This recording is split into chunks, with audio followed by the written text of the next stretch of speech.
Welcome to Tigers Untapped, a Bluff City media podcast. Stepping up to the microphone are your hosts, Trey Lasley and TJ Willis. Now, let's get to the show.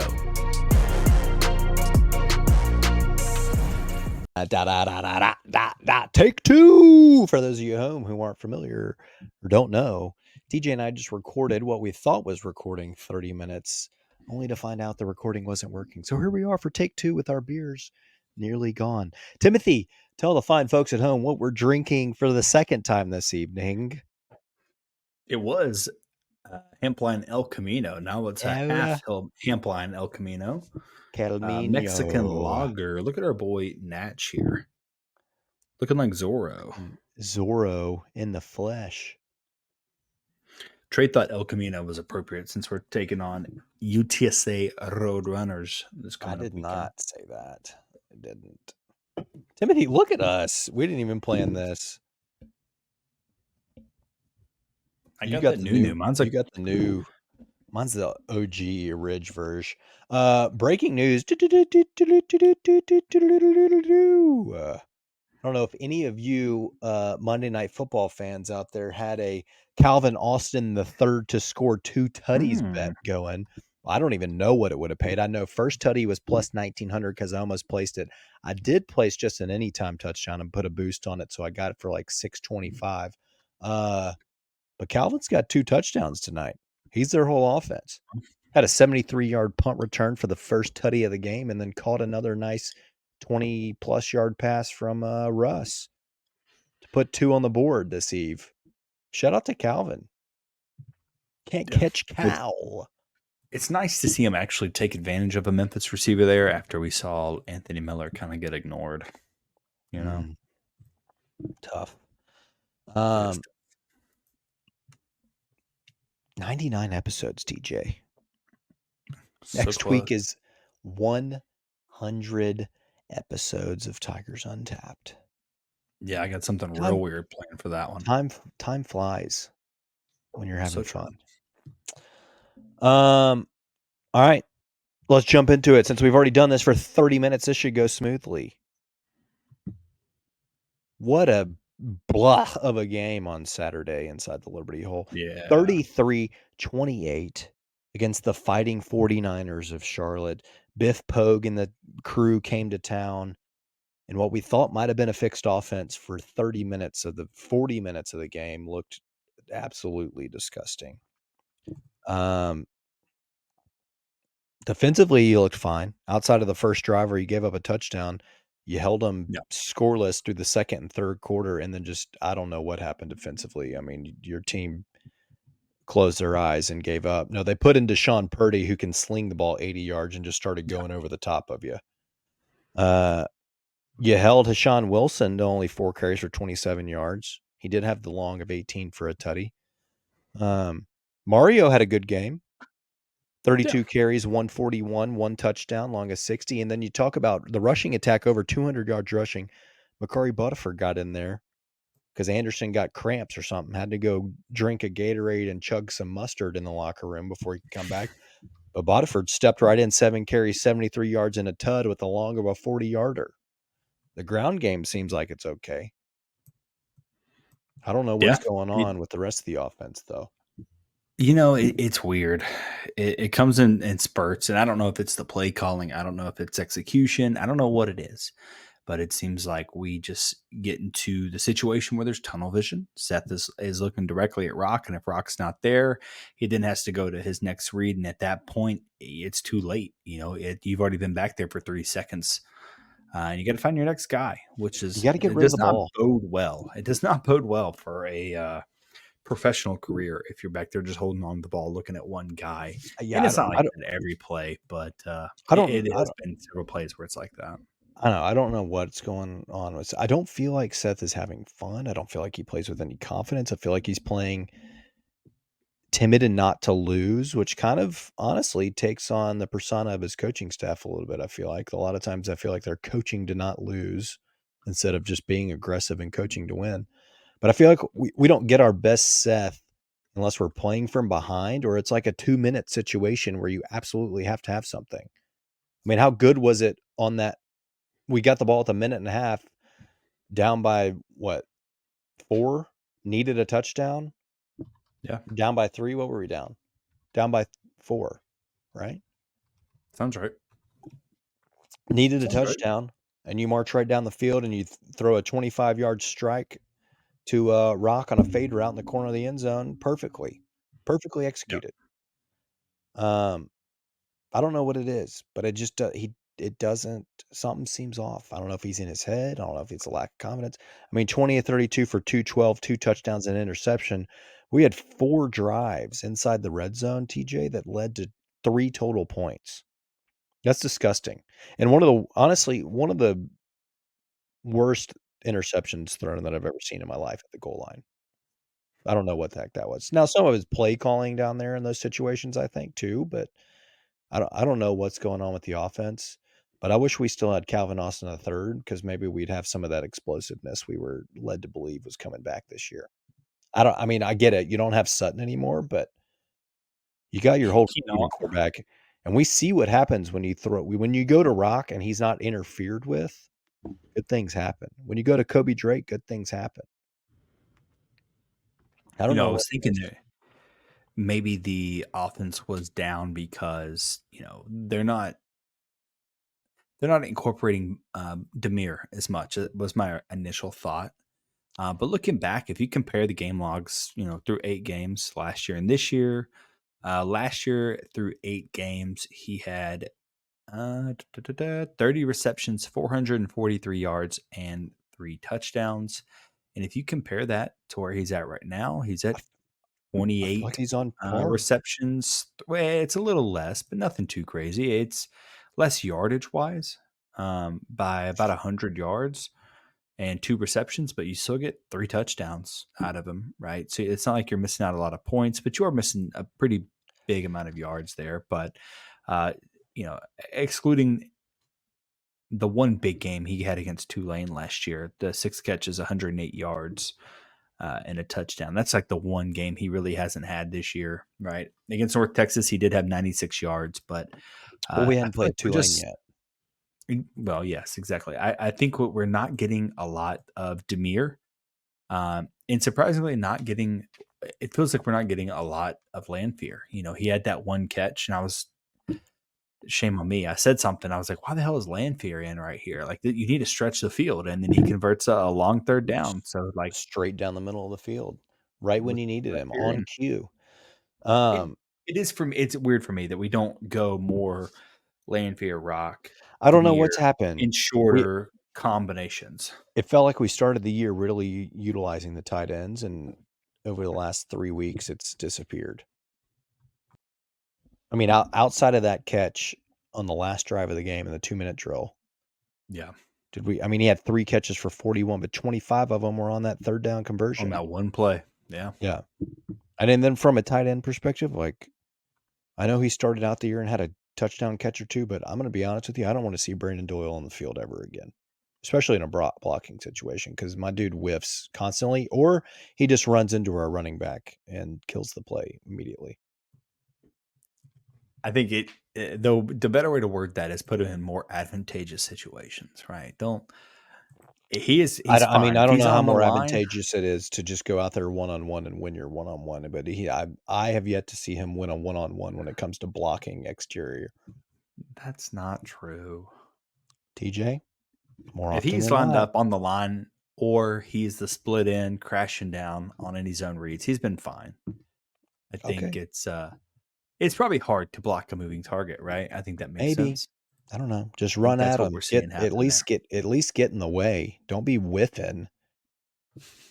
I mean, just get in the way a little bit. Speaking of getting in the way, can we talk about, did you see the sack in the first quarter why was Charlotte getting so much defensive pressure in the first quarter? We gave up as many, Mhm. and to our credit, they only ended up with 3, but they had 3 sacks in the first half, which is the most we've given up all season, tied with Florida Yep. State. But I think it was their first sack, maybe the second one, where their defensive tackle literally sacked Seth with Trent Holler engaged with him still. Like he tackled both of them at the same time. It was one of the most impressive sacks I've ever seen, to be honest with you, but it was also simultaneously the most frustrating thing I've ever seen. Right. It brought Yeah, I back don't recall memories that of one. when Brady White used to go down if somebody so much as like slapped him in the thigh pad, and how frustrating that was. I was like, how did you just get sacked? Our center is literally fully engaged with this guy. Yeah. You remember the Tyrone Prothero catch around the safety at Yeah, of Alabama? course. It was like that, except for it was a sack against Seth, and instead of catching the football, he caught Seth's entire body around our center. I don't know. It was unbelievable. I'm trying to go If back you and haven't find seen that it, right go now. back and look at it because it's quite impressive of a sack, to be honest. Yeah, I don't know. The offensive line actually has been pretty damn good all year, if we're being honest, in terms of protecting him. So I I can't know, and complain too much. I feel like we're holding on to the football. What's going on? Are people not getting open? We're not making the reads? What's happening? You know, I will say I think there was some and I don't know how much this plays into it or not, but there was some conversation around a defensive end outside linebacker. I can't remember exactly what he plays. He just got cleared to play in the game. He was not on the depth chart. They were not prepared for him, type of situation. It seems like Charlotte was holding out on some secrets on this guy getting to be able to play. So I don't know if that's Who? exactly what happened here, but I can't even remember the guy's name, honestly. Who You had talking the about most sacks? defensively? That's probably that guy. Yeah, for Charlotte. Yeah. Well, I they can't had remember who it was three dudes with specifically. one. Dre Butler, Demon One guy Clowney. was he's a transfer. Demon Clowney. What a hell of a name. I mean, that's how it's spelled. Chance Williams. You don't think Anyway. it's Damon Clowney? It's spelled demon, TJ. So All right. It could be that guy. I don't know. This guy was a transfer from I think North. No. Demon Clowney. That's the Ole Miss guy, not him. No. He was at Ole Miss. This guy came from North Carolina. I know this guy came from North Carolina. Oh. He may not have done anything, honestly, but well, speaking of defense, outside of Chandler Martin, what the hell happened to our defense? For 3 quarters, I'd say you played well, and then you gave up 21 fourth quarter points. Chandler Martin was AAC Defensive Player of the Week. He had 11 total tackles, 4 solo, 2 sacks, 2.5 tackles for a loss. I mean, you credit him with the safety at the end of the game, I think. Oh, I thought it went to Whitlow. I'm just saying, but he got back there and got the pressure initially. Sure. A hell of a play. If you go back and watch that, there was a lot drawn up there that put that offensive line in a lot of situations and decisions they had to make. Because once Chandler came through, you had Whitlow moving in one way, and I can't remember if it was Lucas or who it was on the other side, but basically offensive linemen were having to just leave one guy wide open. And unfortunately, Chandler is not the guy you want to leave open. But yeah, I would never choose to leave Chandler open offensive if I was an offensive person. But I think that's the one I prioritize. That's just me. Anyway, I mean, it wasn't pretty, but ultimately you did what you had to do to get a win. It took a 1.5-minute drill to get down the field, score with 30 seconds left. And then the defense, I mean, they got a little bit of help because the returner had his knee down at the 4-yard line on the kickoff, but you got a safety and close the game out. Which, by the way, I did not know that you could onside kick after a safety. And I didn't realize, has it changed? I thought it had to be a punt. I didn't know you could kick it off of a tee. You know, you asked that, I was trying to look it up a second ago. I feel like I've seen multiple safeties this year, and afterwards the team has used it. Even, not just kicking onside, they've just kicked off with a tee. I didn't know that was a thing. I thought it had to be a punt. I don't know. I'm trying to look it up now because you asked a minute ago, but the first time we recorded this, and I'm assuming it's an optional thing. Like you can kick it from a tee. Yeah, I guess you could punt it, and obviously maybe it's punt, because you can't really where do you kick that, right? Where are you kicking? You're kicking from like 15 yards further back, right? Well, I don't know. It's definitely further back. Maybe that's why a lot of times I don't know, whatever. Anyway, I didn't know you could do that. Regardless, they kick off from their own 20-yard line. Yeah, so that's what to the 35. Yeah, it's 15 yards back. I don't know. I didn't know you could do that. News to me. Takes get the win though. Did what they had to do. Snuck. It was ugly. It was gross. Felt like for a minute you were going to lose that one, which I would have been absolutely furious.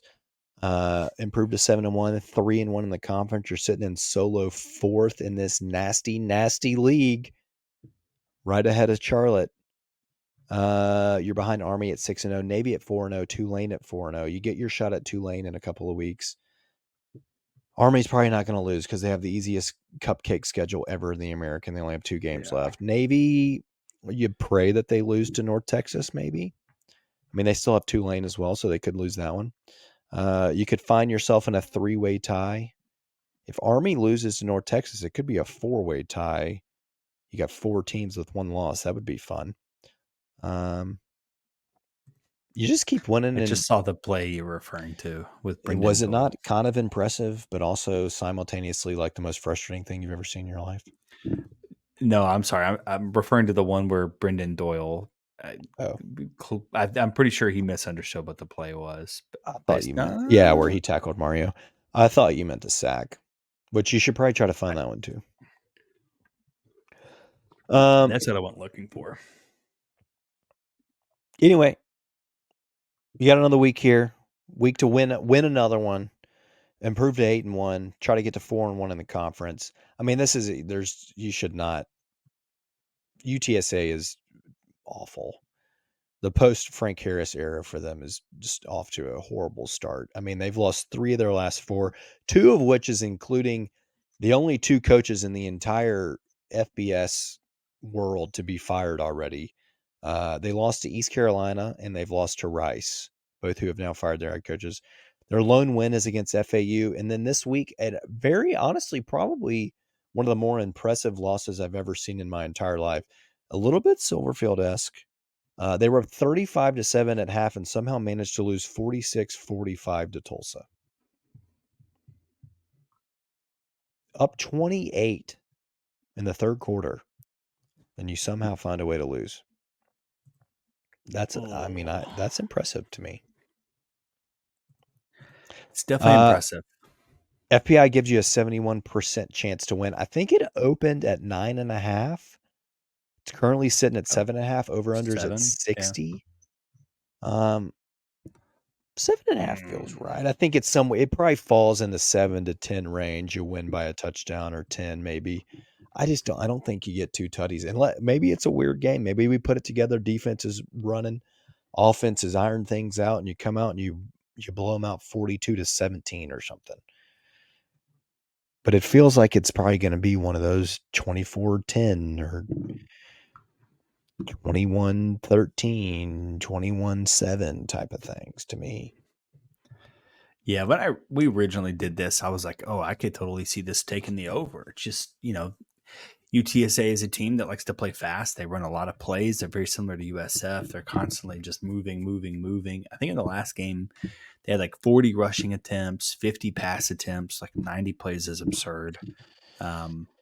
Which that may be more of just how that game went more than it was an average for them. I think they're probably closer to the 70 to 80 play per game, which is still a lot of plays.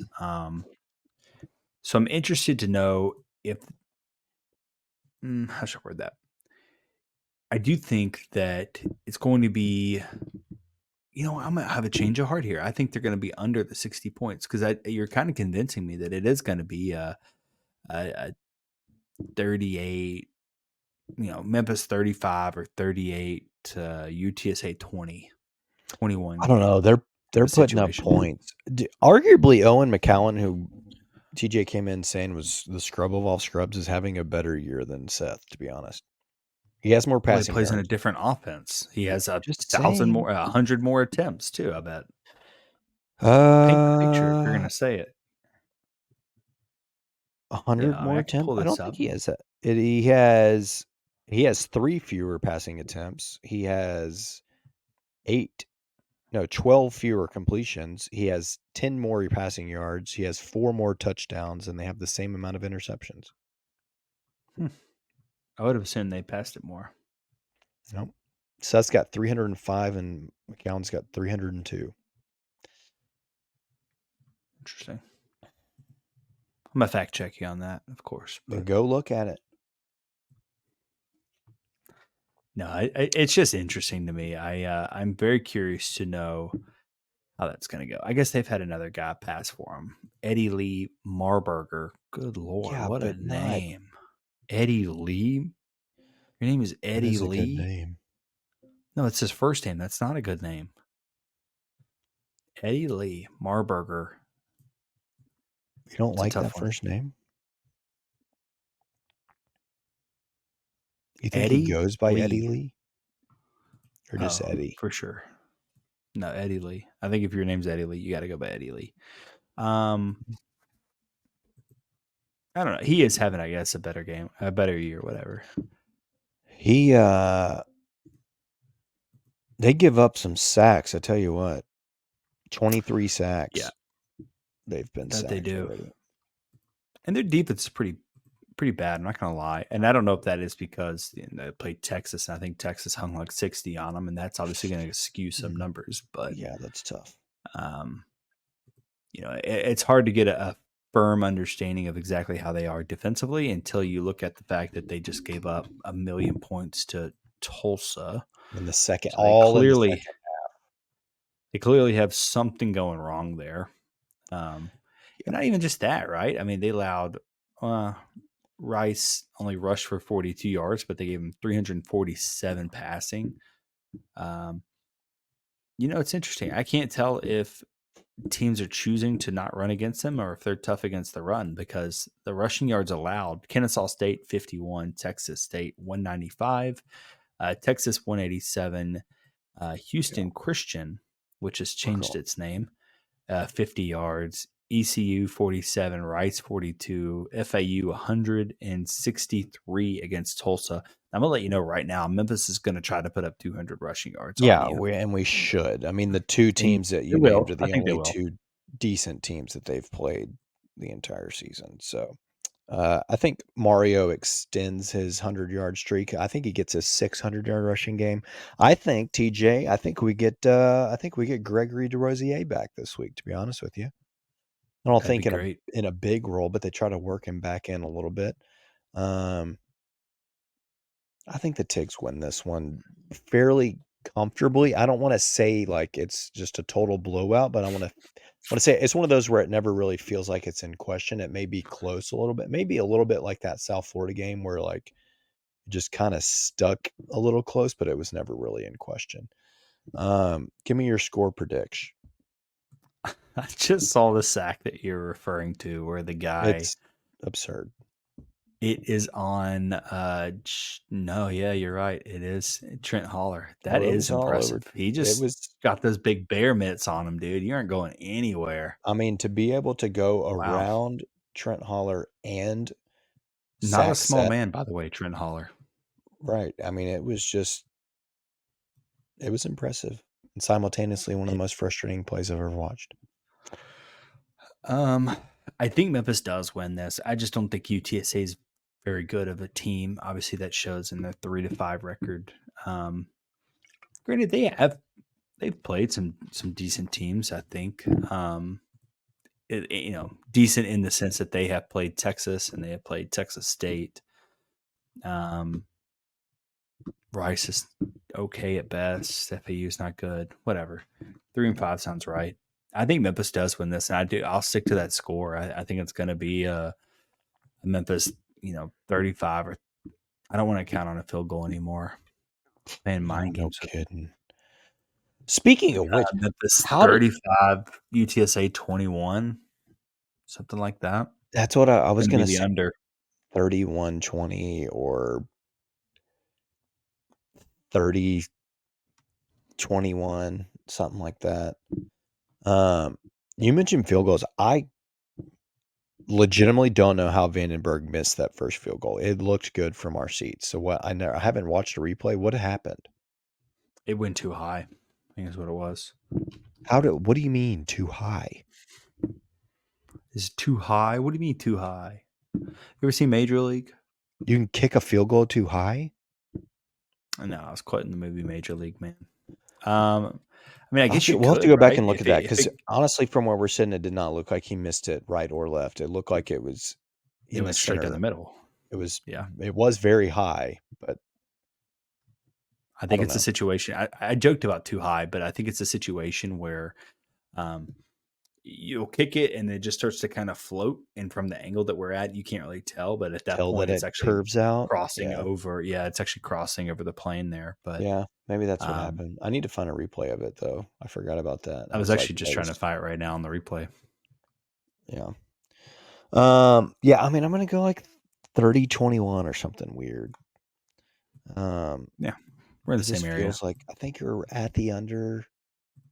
I don't know. I mean, hopefully, maybe it's not. Maybe it's 42-17 or something like that. You can come out and get one, put one together, and get a good, comfortable. Here's the thing: type of blowout win.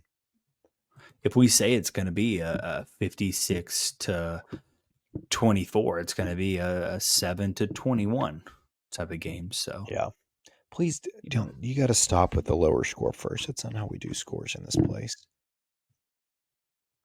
I was just naming numbers at this point. I got you. All right. We're going to go to a break. When we come back, we're going to look at where we stand playoff percentage wise in the league. Talk about the Rocket City Classic that just wrapped up here about 30 minutes ago. And then we'll close out this week's episode. We'll be right back.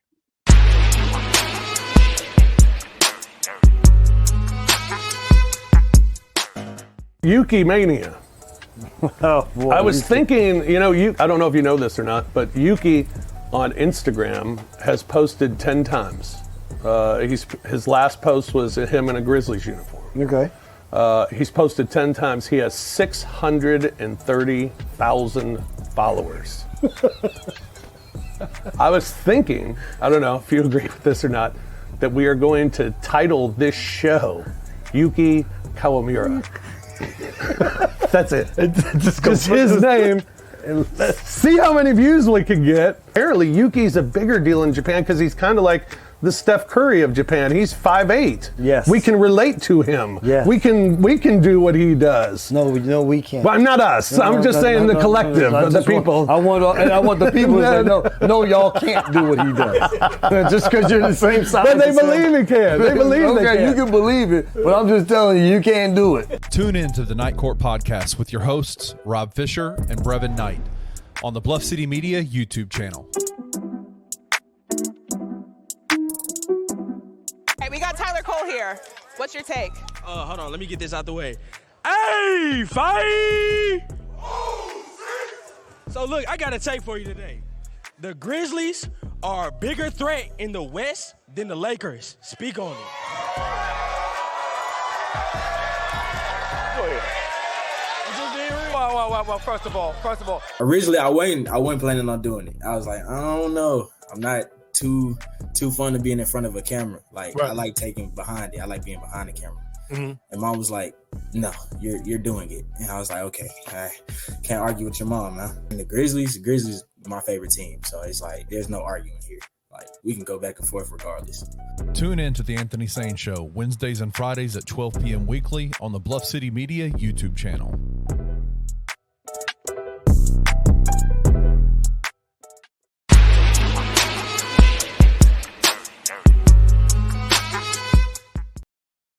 Dirty. We back, TJ.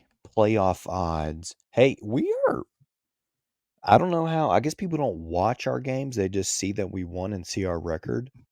But we're back in the coaches poll at 25th. We are 27th, second overall in others receiving votes in the AP. We're creeping our way back up there. That could be very, very important if we find ourselves in some sort of tie scenario in the conference standings. Yeah, I thought that was really weird that we were back in the coaches poll. Mostly because Navy dropped out, and Navy's a team that beat you. I can't remember the final score. I think it ended up being 2 scores. Is that right? It was like 56-44 or something. Yeah, we lost by 12 because they returned that. 12. Okay, yeah, that's what it was. So it's just weird that Navy gets pushed below Memphis in the coaches poll. But I guess it is really about when you lose, right? I mean, Yeah, getting it's smoked by all Notre Dame by a bajillion is obviously not going to help you out much. right. But It's not a good look, except for if you're Missouri, then it doesn't matter. You can lose by 100 to Bama, yeah, I and thought that they'll was be weird. ranked. I don't know, goofy stuff going on. FPI, you're sitting at 65th. They're still giving you about a 10-2 record overall. Mhm. Playoff percentage wise, Army leads with 22% in the American. Tulane at 10.4%. We're sitting at 2.4% right now. Wow. 2.4% chance. You're going to have a lot of help, to be honest. Not only in your own conference, but Yeah. there was a massive, in the G5 perspective, game on Friday night between UNLV and Boise State. I don't think it's that. I mean, I guess maybe if you wanted Boise State to lose, you want them to go ahead and lose. But if they face one another again in the Mountain West Championship and UNLV wins that go around, then I think either way it works out okay. Because then Boise's got 2 losses and they're not a conference champion, and UNLV could have 3 by that point, or even still just have 2 and they're the conference champion. And I don't, I think a 1-loss American team gets the nod in that scenario, especially now that you're already seeing us back ranked in. If we continue to win out and we beat Tulane, we're sitting at 11-1. You win the American, I think that ends up being you. So obviously you're going to need some help from the Mountain West, and then you're going to need some help within your own conference, because you're going to need Tulane to hopefully beat Navy. You beat Tulane, that puts you guys in a 3-way tie. And then if North Texas wanted to do us a solid and knock off Army, I'd take it. I don't think that's going to happen, because Army's got the easiest schedule of all time, as it relates to the American. So that's our last hope. But if you could knock a North Texas, and then the following week Army goes to Notre Dame, so that would be 2 losses in a row. They're dropping totally out of the polls and not coming back. So that would really be beneficial in a tiebreaker scenario. So your chances aren't totally gone, but you need some help. I will say that it's possible for Army to lose. I'm looking at their schedule now. I mean, they really haven't played anyone worth a damn, honestly. It's ridiculous. It's also ridiculous they've already played 6 conference games. Yeah. So that, I mean, the North Texas game could be actually something to watch. I mean, it is. Obviously, until they get to Notre Dame, like North Texas will be the best team they have played, without 100%. a doubt. Without a doubt, the best team in and Denton the best there. offense. Like, that's going to be a true test for Army. And it's in Denton, 2:30 next Saturday, a week from, like, as Memphis fans, you need to, we're off. We will have played Rice the night before. You need to circle that one, 2:30 on ESPN, and really be pulling for the mean green, to be honest. Yeah. And so let's pretend that Army does drop that, and that you have your eyes set on Navy, because you need Navy to drop a conference game, right? I think it's fair to assume that Navy and Army will both maybe likely lose to Notre Dame. Oh, Navy already did, but Army will also lose to them. Yeah. Navy has Rice and then South Florida on the 9th. Could have Brown back then. Could be a different offense. So there's a chance that Navy could drop that one, Navy still has Tulane. Granted, Memphis is going to have to win this entire time too. Like, let's not act like we're just coasting through everything here. I don't know. I think that it's possible in the American. If your true goal is to reach the American championship, I'd still say that's definitely in grasp. You can still have that. I know a lot of people have their sights set a little bit higher, looking at specifically the playoff and getting the group of 5 bid. I think you've got too much ahead of you with Boise and UNLV. Even if Boise were to lose lose a Mountain West game, I still think that they're going to be ranked higher than you as a 2-loss team over you as a 1-loss team. In this hypothetical situation, I still think they would come in over you. Yeah, I think it would also depend on who they lost to and when it happens as well. Yeah, so we can look at the Mountain West Conference scheduling and stuff like that if we wanted to, and don't remember who else they have. They have one more game. I think they have like Nevada. I mean, San that Jose could be State, a little spicy. they play at San Jose State, who's not terrible. They still have an Oregon State, which hasn't been great, and Nevada. Yeah, I mean, Yeah, so there's enough there that's potential for them to lose down the line. But you really need it to be. I don't know that a loss to Oregon State is going to bump Boise down too much. I mean, it should, just because Oregon State has not been great at all. But I think that Boise has looked much better than Memphis, top to bottom, very consistently. So I still think that they would get the nod over you. So UNLV still being worth the damn is not beneficial for Memphis either. yeah. So I still think they could be over you. We'll Right? keep tracking it. We'll see. Yeah, I mean, I could see a scenario where that happens. I mean, I just don't. It's not totally dead. There's still a path there. Unlikely, but still a path. Outside of football, we just wrapped up Rocket City Classic, your second charity exhibition. You took on a top 5 really foe in the Alabama Crimson Tide and the NATO Ball Club over there in Huntsville, Alabama. Not a great first half. Tiggs battle. You were down 49-29, I think, at halftime. You had it at 5 with or 7 with 5 minutes left, and then they finished the half on a 19-6 run, I think it was. I'll say this. Defensive intensity is there. I liked some of the things I saw defensively. You forced them into some turnovers. I think they ended up with 20 turnovers, Alabama did. You had 25 points off those turnovers. You ended up out-rebounding them. You actually ended up more than doubling offense. You had 23 offensive rebounds to their 11. But at times, especially early on, when you were down 20 in the first half, it felt like Alabama was getting every offensive rebound. I will say this. The defensive, this feels like a team that could be one of the better defensive units in the country. It's still very early. So come February, this team could be locked in. Communication could be there. Switching could be perfect. Everything's there. I liked what I saw tonight. You were creating havoc. You were getting steals, deflections, playing intense defense. You just, at times, rebounding was an issue. You can't give up second chance points. Areas of concern. Shooting. We cannot score the basketball. It's unbelievable. Rebounding, obviously the second one. And fouling. I mean, obviously this was an exhibition. Nobody fouled out. I think Nate and Penny agreed to that 6 minutes into the game. They met at midcourt and were like, hey, we'll keep track of fouls, but nobody's going to foul out of this one. Which ended up being a good thing because I think PJ Haggerty had 7 or 8 fouls and ended up scoring 30 points, I think. 27 of which came after.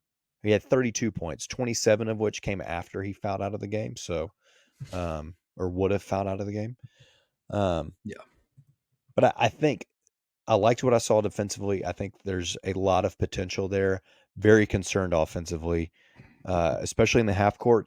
Early on, I didn't really feel like I liked what I saw from Dane, but I think as he settled into the game, he actually looked like he fit nicely. And I think in a half court situation, that's what you're going to want to try to do is feed it in him because he uses his body and his feet well, and he can finish. He started off a little bit rusty, but I think as the game wore on and he got a little bit more comfortable, he did end up looking pretty good, I would say. I mean, he finished with 16 and 7, I think. He had 5 fouls, so he would have fouled out as well in 19 minutes. He only had 1 turnover. Free throws are horrible. We shot terribly from the free throw line. 3-point field goals and free throws are, awful. We were 1 of 14 from the 3-point, so 7%, and 60% from the free throw line. 29 of 48. Wow. There were 96 free throws shot in this basketball game. Yikes. I don't know, man. You're much more optimistic than I was about it, but I think that's because I'm mostly coming at it with the mindset of this Alabama team isn't the actual number 2 team in the nation, right? I We know. got a glimpse of that. We got we really got the number 25 team in the nation, and they smoked us. Let's be honest, right? Like you remove the fouls, anyone that fouled out, this is a completely different ball game, right? So, I thought that Memphis played pretty poor in the first half. I was doing bedtime, so I was trying to like watch it very dimly lit on my phone. We looked bad on offense, right? We played sloppy, jacking up shot after shot, couldn't make your free throws. I think you'd already mentioned like this half court was awful. You couldn't really do anything there. In the second half, they did kind of balance out, right? They started going back to Dane down low. And I think this is obviously a little bit of a different conversation because once you get Dane in the American, I think this whole, or not even just Dane, really, the whole team, you get him in the American, this is a completely different domination. Yeah, it's a completely different argument, right? I mean, the team in general, as long as they can stay healthy, knock on wood, it should just be too much for the American, right? But we know that that's not how this always works out. Penny's schedule is very difficult out of conference teams, right? So you've got to be prepared to take on these teams, even if you are going to be taking on Alabama's second string, if you will, in a way. We talked about it a couple weeks ago, and I mean that is, especially what I saw tonight. It could be a difficult, especially early on in the out of conference schedule. Like you're saying, I think come American will be fine, especially if they play with the intensity that we saw tonight and defensively. Because I think, given even the struggles that you have offensively, with them being able to create turnovers and stuff, I think you'll be able to score on the fast break in different ways like that. Fine and be okay. It's going to be when teams try to slow it down, they go zone, you can't shoot, that kind of thing. Like, and early on, as they try to work through some stuff, again, we could look up, come into November, early December, and be like 4-4 or something. Yeah, I think the blueprint's there on how to beat Penny. Is his teams are going to try to run it fast. They're going to try to be aggressive on defense. They're going to try to turn you over. They're going to try to score off those transition points and things like that. So if you slow it down and kind of get them into half court, I think that you have a way of getting them out of their comfort zone being the Tigers. So it's interesting. I do think that kind of what you're saying, by the time we get through conference or we get out of conference play and we get into conference play, the team will have kind of mellowed out and they've settled down and kind of understand what they need to do. And you kind of get that pecking order, which is something that I always think that we never really have at this point in time. So yeah, everyone wants to, be the guy for a bit there. I think it's Haggerty. I think it's pretty clear that Haggerty's going to be the guy on this team. So yeah, I mean he had 12, 5, and 6 tonight, and he had a good showing. I think there were some bright spots. Jared Harris still looks good. He started, ended up with 4 and 2 rebounds in 12 minutes. So we'll see. We'll see what happens. You got to figure out something shooting wise. I think the defense got capable. It was good to see Musa back out there. Played 20 minutes. Yeah. Finished with 7 and 5. Had 2 assists. He had a couple blocks. Made a block. Ran the floor. Ended up getting an alley out of it. I mean, strangely enough, as much as I think Musa got hated on while he was here, it's nice to have a true rim protecting floor runner that can finish above the rim back, to be honest. Yeah, it'd be nice to see him back and playing, honestly. He fits what Penny's trying to do, I think, real well. So hopefully he has a good fifth year here back in the Bluff City. So we're a week away. Next week, we'll have just played Missouri, and we'll have a better feel for how things really start as we actually kick off the regular season. So tune in next week for our takes on. We could be 1-0, we could be 0-1. It could be full on panic, or it could be we're going to the Final Four, baby. Got him back there. Look at Steve back there, just snoozing, just dude. Passed out, brother. Sleeping through the show. TJ, We're in full fade TJ mode. You were at what? No, What is I'm your out of here. current record? What's your current record? Don't lie to the people. Man, it's 4-6. I've had a couple bad beats. Let's be real. 4-6. TJ took SMU minus, what was it, 10.5? 10? 9? 9.5? Anyway, they won by 1 in 10, I overtime. believe. Drops him to 4-6. Your boy took the over in the Tulane North Texas game, which hit fairly easily. So here we are on to week 10 football wise, week 11 for our bets. TJ, give me your best fade TJ bet of the week. You know, it was funny because last week I joked that I should have taken Oklahoma. I should have gone back to the well and rode Oklahoma until they did me right. You did mention it. And I didn't do it. But had I taken Oklahoma for the third week in a row to cover, I would have won. I didn't do it. Unfortunately, I did go SMU minus 10, but this week I'm going to go with 16.5 in favor of Tulane in the membrane, who's taking on Charlotte. Tulane. I will say Charlotte looks better when Purdy is in, and I can only assume he's going to start from here on out.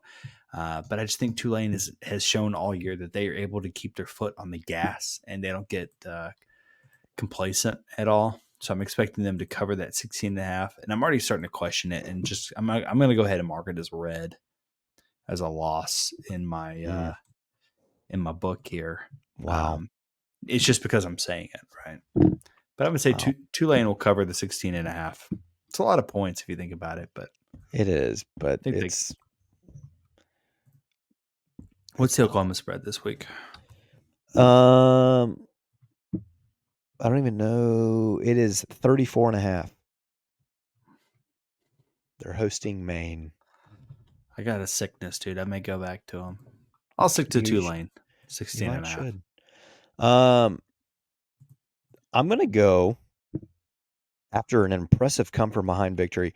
Tulsa is an underdog on the road at UAB, and that Trent Dilfer program is in shambles. And I'm going with an underdog pick money line here. Tulsa plus 136 on DraftKings today. Just money line them. I don't think that UAB team is awful. So I'm taking Tulsa on the road just to win. Go down to Birmingham and win. I think win by 1. I think win 3-0. I don't care. Just win the game. Yeah. That's my pick. Tulsa to win. Interesting. They just went to the Alamo Dome and pulled one out after being down 28.5. You don't think they can go to Birmingham and win in front of 6 people? In front of freaking Trent Dilbert coach team? Yeah, right. Yeah, right. TJ, let's get in this El Camino before it's gone, because we've been drinking it for 2 hours, but only recording for 50 minutes. Yeah, it is kind of warm now, I'm going to be honest here. This is a good Mexican lager. I can never get this centered up. There we go. You guys see it? I enjoyed it a lot. I enjoyed Zorro. Natch is Zorro on here. I enjoy the cacti in the background. I enjoyed that you picked this on UTSA week. It's very fitting. Well, I think you picked it, but you gave me the option, and I just agreed. I did. It's just more of the same. It's another Hampline can. It's another Hampline can, but at least you know what you're getting with the Hampline cans. I think we flirt with the same numbers every time for Hampline cans. They're not gonna just wow you, but they're consistent. You know what you're getting, and there's gonna be a little bit of a little bit of uniqueness on everyone, thanks to Natch and his costume closet. It's fine. It's a Hampline can, like you said. It's like a 5.9 can. Wow. Yeah, we're right there. I actually have it as a 5.7. Nothing against it. It's more of the same. No, that's typically right where we're at.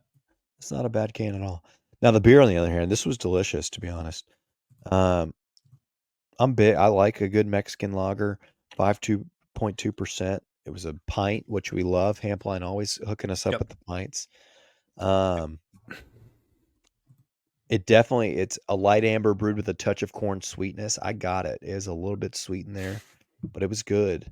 I mean, I would have 2 of these back to back with some freaking Tostitos and cheese dip. Are you kidding me? This is a good Mexican lager. I'm going like 7-8 on this thing. That's impressive. I think it's good. High You for see, you? No. I would definitely have 2 of these, so I think it's definitely in the 7s. I'm trying to think of who is it that has the Mexican lager. I know, that's what I was thinking. There's You did it on the show. I wasn't here. I know, and I can't remember what it was. That was years. Was it- That was it's 2 High years Cotton? ago. Is it High Cotton? It may be High Cotton. If not, then we've never done that beer because I think that was the one. Yeah. It's High Cotton Mexican Lager, which I don't even know if we could ever redo that because I think High Cotton is R.I.P. Yeah, that's the one. What, really? Yeah. I didn't know Well, that. I mean, Are you serious? kind of yes and no. We've talked about it before. So the do you Flyaway mean? Brewing moved into the High Cotton location, and Flyaway Brewing, which is out of I think the Littlest Rock of Yeah. Arkansas. Yeah. I think they are brewing both Flyaway Brewing and some of the Mexican lager or some of the High Cotton beer out of that location now, right there in Edge, at Edge Alley. In fact, I think they actually took over the Edge Alley restaurant space, and kind of merged it all into one. But anyway, where I was going with that is this tastes similar to that with to me. I don't know if I like this more or less than that one, just because it's been a while since I've had that Mexican lager, but this one's pretty good. I could go with this and some tacos and gañas. In the form? Some chili verde. Well, if I had it right, I'd really just go some chili verde food truck. That's the one. Yeah. I'll tell you about that one. That's the one, dude. I would say this is probably, you say a 7-8. I'm probably gonna put like a 7.6. 7.6. I knew it. Yeah. I knew that's where you were going. You were going straight Taco Fall. I knew it. It's the Mexican lager. Well, he's also 7'6". Yes, I know. I get what you're saying. It's good. It is very good. I would need El Camino here and High Cotton Mexican lager there, and just to sip them back and forth. Just to see if you could even tell the difference. Yeah, but I think it's a 7.6. This is pretty good. I would definitely recommend this. If anyone likes the Mexican lager, this is good because you're going to get 16 ounces of it. That's a plus. And it's good. Don't buy it by itself. These things are pricey. $3.49 for this bad boy. It also says it's 12 ounces, which that's a lie. But yeah. Fix your sticker. It's good. Corks. Yeah, that puts us at about a 7 overall for 7.03 for El Camino. It's a good beer. It is. That's a solid beer. It is a really solid beer. Got us a nice, interesting one next week, Trey, for the old century mark. Bicentennial. It's hard to believe we've done 100 of these things in a row, nonstop, and it's all thanks to you guys for listening.